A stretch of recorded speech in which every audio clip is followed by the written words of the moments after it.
राजीव जी और कविता जी की एक ही इच्छा है, प्रदेश में तीसरी बार कमल के फूल की सरकार बने। अपनी सीनियरिटी के दम पर मैं मुख्यमंत्री बनने का दावा पेश करूंगा। हरियाणा विधानसभा चुनाव से पहले तमाम राजनीतिक दलों में रूठने मनाने का दौर चल रहा है। एक तरफ कांग्रेस है, जिसमें टिकट ना मिलने पर नेताओं ने बागी तेवर इख्तियार कर लिया है, तो वहीं दूसरी तरफ बीजेपी है, जिसमें भी टिकट ना मिलने पर बागी हुए नेताओं ने निर्दलीय ताल ठोक दी है।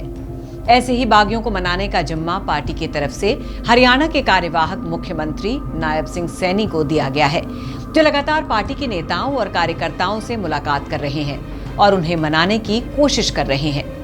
इसी के चलते सीएम सैनी सोमवार को महेंद्रगढ़ पहुंचे और उन्होंने नारनौल विधानसभा सीट पर भाजपा की एक रूठी कार्यकर्ता भारती सैनी को मनाने की कोशिश की, लेकिन बात बनी नहीं। सीएम सैनी को बैरंग ही वापस लौटना पड़ा। बड़ी बात यह रही कि यहां सैनी समाज के लोगों ने ही नायब सैनी का विरोध किया। ऐसे में जब नायब सैनी को खाली हाथ लौटना पड़ा तो उन्होंने बाहर खड़े मीडिया कर्मियों से भी कोई बात नहीं की। इसके अलावा भारती सैनी के समर्थकों ने नायब सैनी की गाड़ी के सामने खड़े होकर ही भारती के समर्थन में जोरदार नारेबाजी भी की, जो कि देखने वाली थी। हालांकि इस पूरे घटनाक्रम के दौरान नायब सैनी हंसते रहे। जब वो गाड़ी में बैठने जा रहे थे तब भारती सैनी उनके पास हाथ जोड़कर पहुंची और सैनी ने उनके सिर पर हाथ रखकर उन्हें आशीर्वाद दिया, लेकिन फिर भी भारती के समर्थकों की नारेबाजी जारी रही।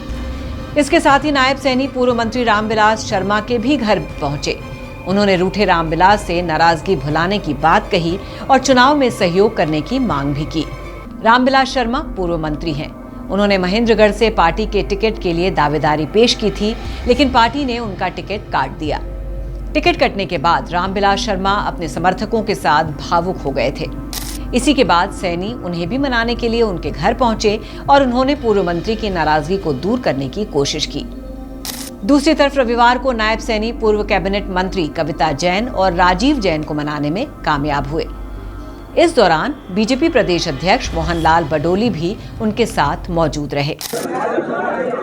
पार्टी का निर्णय होता है, पार्टी ने जो निर्णय किया है उसको सिर माथे के ऊपर राजीव जी और कविता जी ने लिया है।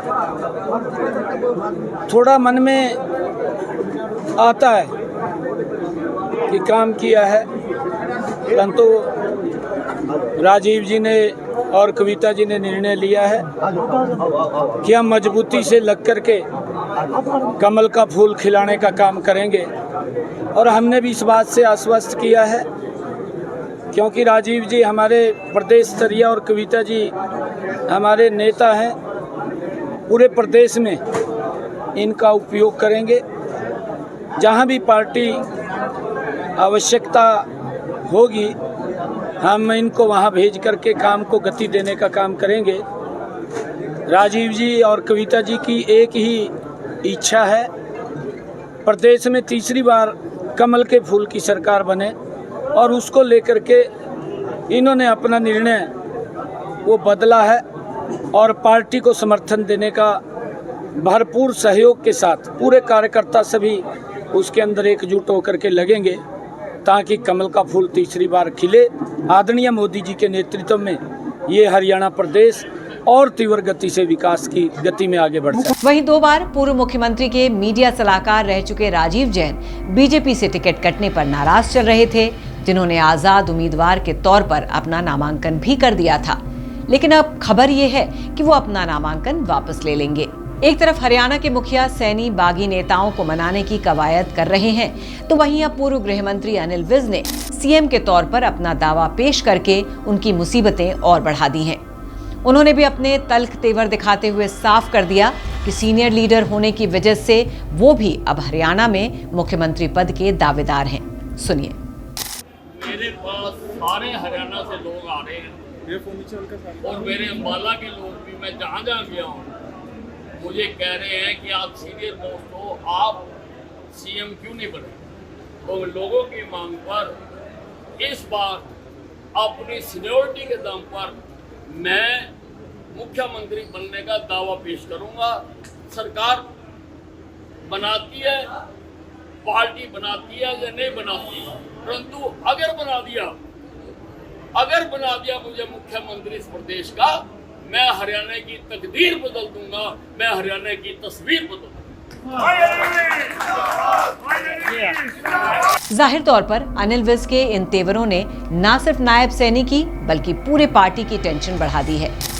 अब बीजेपी कैसे इस समस्या से पार पाती है, ये तो आने वाला वक्त ही बताएगा।